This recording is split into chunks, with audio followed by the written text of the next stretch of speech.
Welcome back to the Wilderness Podcast. How you guys doing, ladies and gentlemen? Let me get my camera straight again. Got my puppy bar shit. Hold on. Let me get this straight. Got to get my camera back in focus. Yeah, we here. Give me a second. All right. Give me a second to tune back in with my peoples. We are back. Yeah, we got the camera. We back. All right. We cool. What's up, my people? I told you I was coming on a little earlier. What's happening with you? It's the Wilderness Podcast. Yeah, we're here on YouTube. So we have a lot to discuss with choices and awareness tonight. Because I think a lot of times it's the one thing that's missing when it comes to elders, when it comes to, that reassurance. Some people either have lost that, don't have that, don't seek it, but they damn sure need it. So it's times in life where, when you have no knowledge, you have no choices. You're not stuck, you're just uninformed. When you have a limited mind, you'll have a limited life. Think about those aspects. How much you are entitled to learn, but refuse to learn simply because of your disdainment for learning or your disdainment for wanting to better who you are as a being. That's a situation all within itself. You don't have to blame nobody for that. That's some shit you want to do. But if you think about the choices, the ability to learn, if you have what? The capability. All of us have the capabilities to learn anything you want to learn, anything you put your mind behind. And if you have the discipline, altitude, awareness, and ability, you have the capability to get it accomplished. Now, who says or who knows how good you would be, but at least you would be as efficient? Because that's what you practice on being. But if you constantly are not aware of the next day because you're too aware of the previous day, then you leave yourself with a bitter conundrum. You're damn near paralyzed. You have to think about it. You have to have knowledge to give yourself a way out, a choice, but you have to seek these things in order to habitually do these things. I always talk about repetition and how valuable that is in your choices. Now, tonight we're going to go into the perennial psychology by Adolf Huxley. Yeah, it's a good piece of information. Very solid piece of information. Man, we're going to talk about a few things.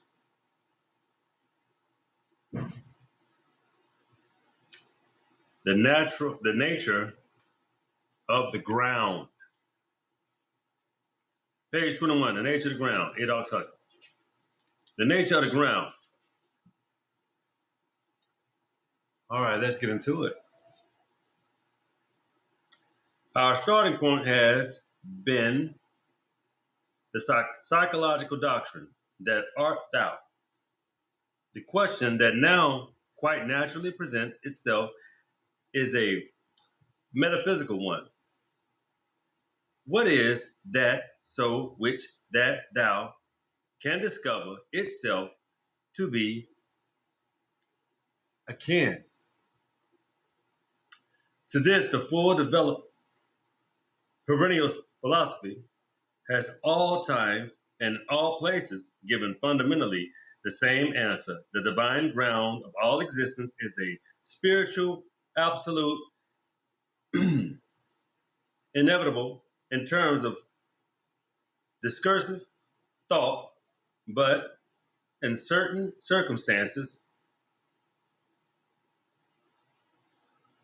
susceptible of being directly experienced and realized by the human being.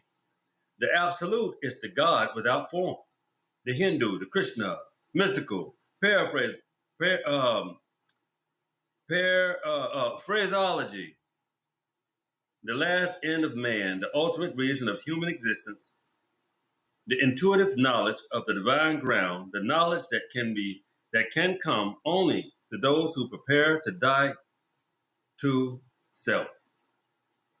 And so make room as to where for God, out of any given generations of men and women, very few will achieve the final end of human existence.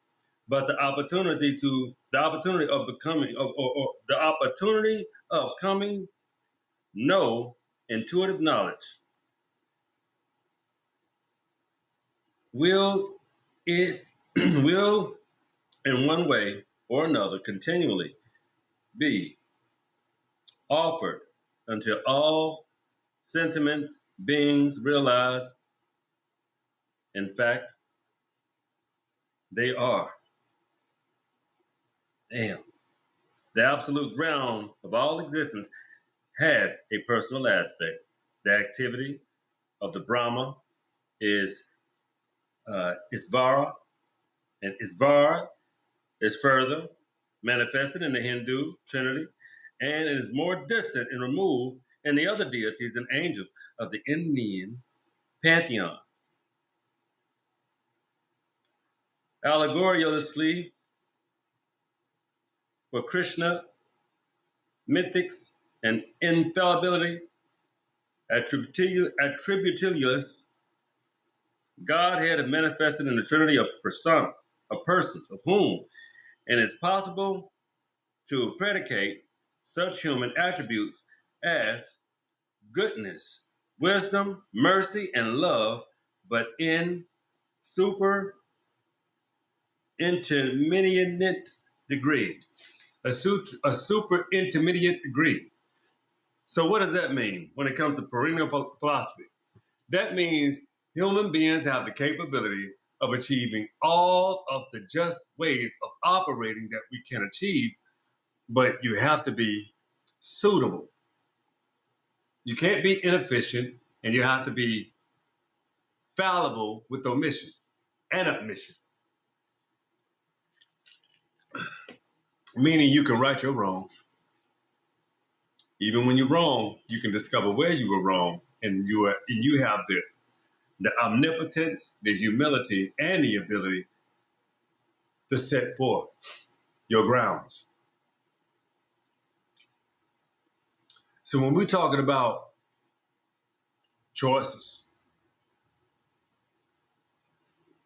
you can only make the choices that you are aware of. And if you understood of how learning and achieving and accepting knowledge is also the ability to exacerbate your choices. You have a multitude of choices at that point. But let's get to more. Let's get to this. Let's get to the more meat of what we're coming from, where we're trying to really go. Everybody talks about choices.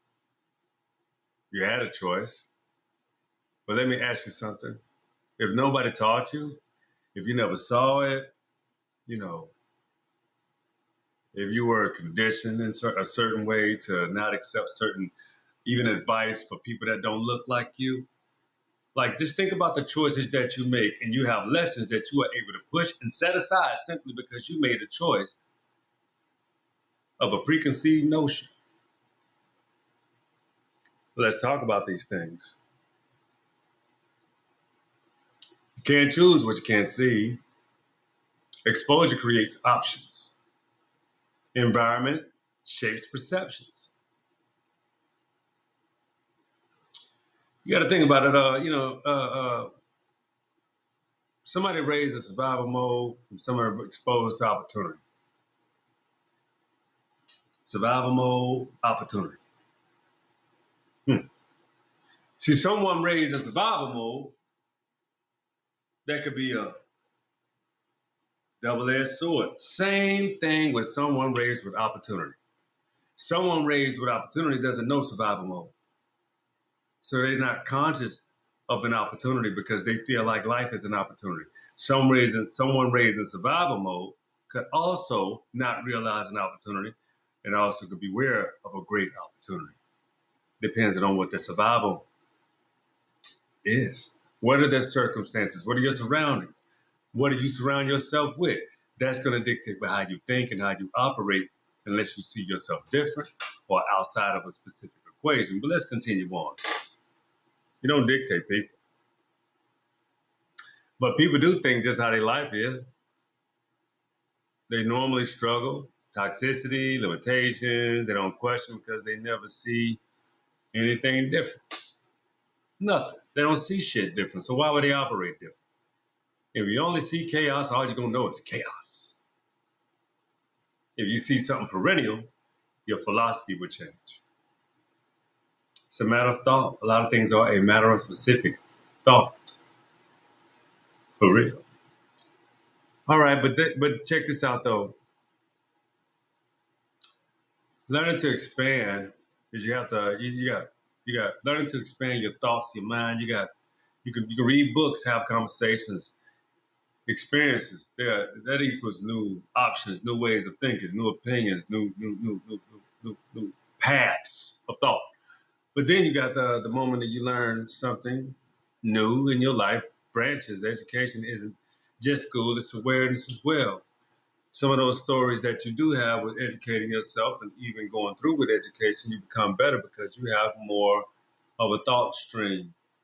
That's going to go in your mind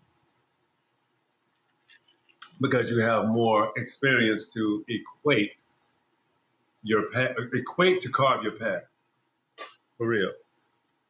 But the thing is, accountability starts after awareness.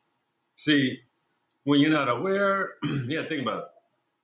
Once you know better, now choices are real. The choices become very real, very thought provoking at that point.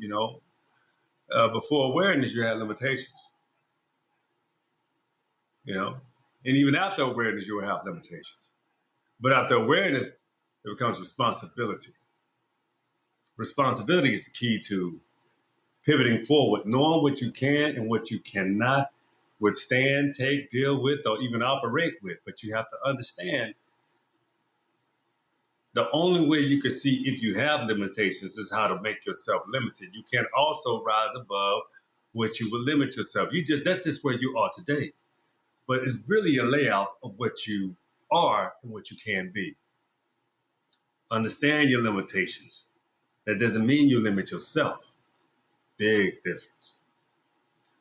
But just what? People resist learning because it forces change. Learning really, learning distributes comfort. Learning really distributes comfort. It exposes excuses and it demands growth. Again, let me explain this for you.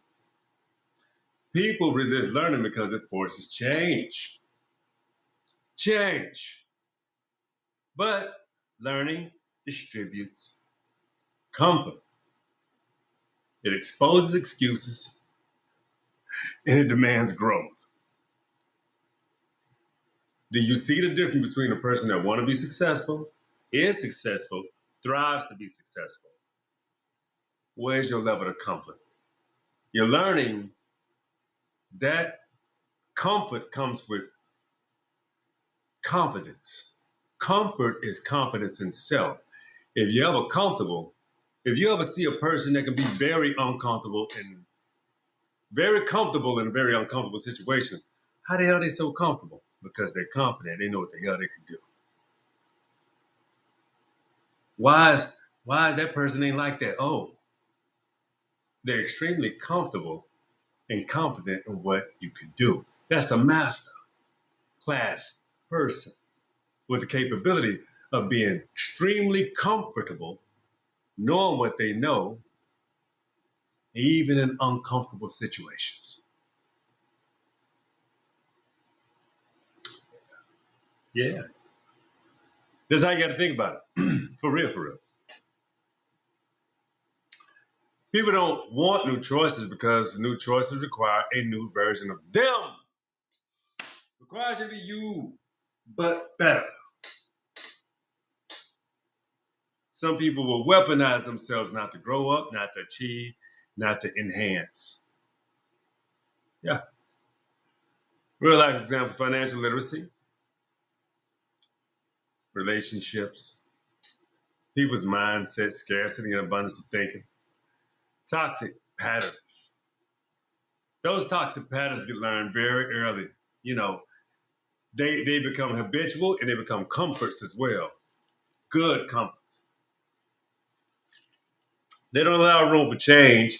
They allow you to go farther and deeper into fallacy, claiming that it's comfort or claiming that you have a reason to do what you're doing, but you don't.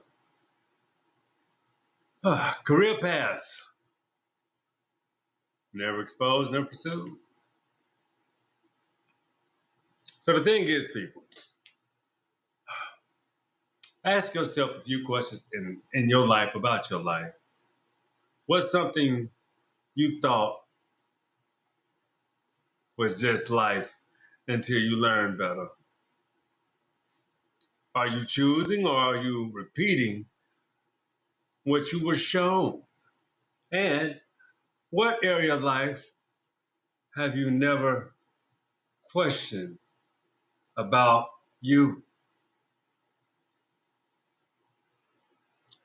Everything is a choice, but you have to understand the formality in your choices have to do with what you're aware of. If you knew you even had a choice, but you have to give yourself one, because if you don't, you'll always be in a situation or a particular manner to be stuck. One thing I learned about being a Marine, they said always make a decision. There's no such thing as a bad decision. Because when you make the decision, at least you made it. So then you know what you got. Then you know what to go with. Then you know what to go on. But you can't give up on that. You made it, you chose it, you be successful with it. Those are life tales. But are there tales or are there instructions? See, a lot of tales, a lot of people like to say things are tales or fabrications of lies. No, that's because that's what you're used to. A lot of things what you learn are not tales, or lies, or fabrications. They're lessons. They're giving you cheat codes to like choices in front of your face. That's why they tell you in tales. What are the tales? Tinseltown tells the best tales. Broadway. Um, of course, the movie industry. I told you, Tinseltown, Hollywood. Yeah. People are always telling you tales, but are you bettering yourselves? Do you believe the tales or do you take the tales as actuals? No one just makes up shit because they can. They had to have some examples. They had to have something. Uh, they had to have something. Some had to give them something. A lot of these things are life examples. A lot of these things that you can learn, and depending on your palate and what you can absorb and take, and what you can even see throughout your own mindset, your experience. How many of us say, my life is like, I live my life like a movie? How many of you want to be stars? How many people say, well, I can tell you right now, even from my own examples and my own experiences, my own life, I'm telling you, my life, yeah, you're gonna see it. You're gonna hear it. I'm gonna write it down. You're gonna be able to read it. Maybe it's it, but I'm telling you, lives, some people's lives are like a movie. Some people's lives are whatever they want to write it to be. But I guarantee you, we do have connections. We do have ways that we are able to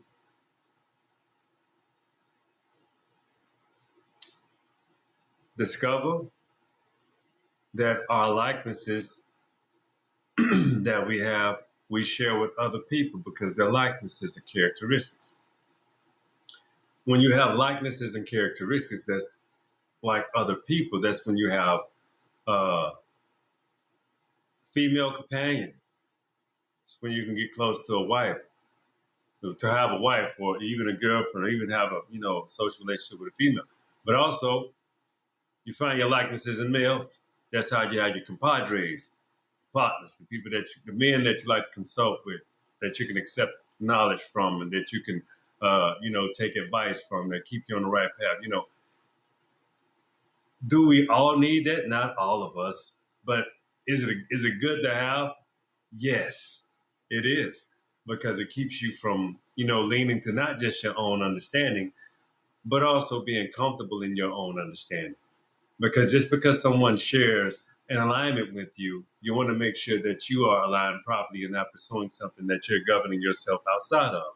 See, having friendship and having those type of valuable equations help you govern yourself in a better way so that you're equivocal and that you are susceptible and appreciated in amongst society. Choices and awareness. Ladies and gentlemen, you have to make positive choices and you have to make intricate choices. Sometimes you may have to make sacrificial choices in order to move your life in the direction that it has to go, because survival is paramount. Who you have around you. You have to align. You have to align with people that are in your space. You gotta align with them. You don't align, you'll come up with empty space. Seriously, empty space. But I'm gonna tell you guys, it's nothing wrong with learning. It's nothing wrong with even being away, disconnecting for a little bit. Some people, it takes 30 minutes, a couple of hours, a day. But it's good to disconnect. It's good to free yourself. Don't ever feel like you're a slave to anything. You know, Sometimes it's not good to work up till you go to sleep. Sometimes it's good to have this therapy session. Sometimes it's good to, take in information that is informative enough for you to understand how appreciative it is, how appreciative you can be when you actually relate to the information that you have internalized and retrieved. Make sure, because you can actually rehearse that. You can rehearse. You can reflect.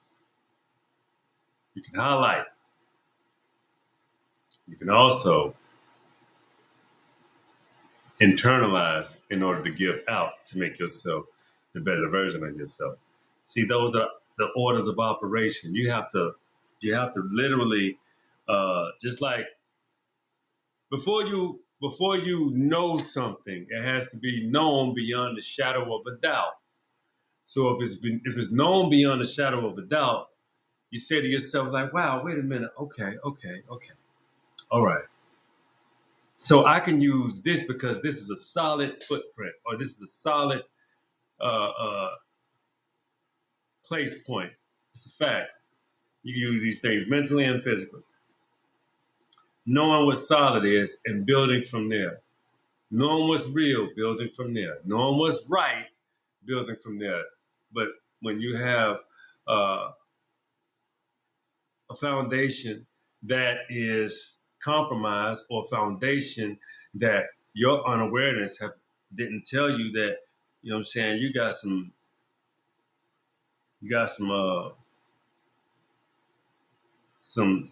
things that you believe in, and some things that let's equate it to architecture in a building. If someone buys a house or buys a building, you got to get inspections, and that inspection is going to say, oh, okay, well, hey, what if even the inspector missed that you got from the way that the building was constructed, the foundation was off, but you've already purchased it. So you're going to mask it and cover it up because you didn't build it. And you don't know who can excavate it because you don't know the builders. But you won't leave it alone. You'll build on top of that rocky foundation. Soon you'll forget about it because you loved it so much, you forgot. the kind of house you built. Choices and awareness. See, we're going to end this show with this because I really want you to understand where I'm coming from. That's America. That's the majority of the world.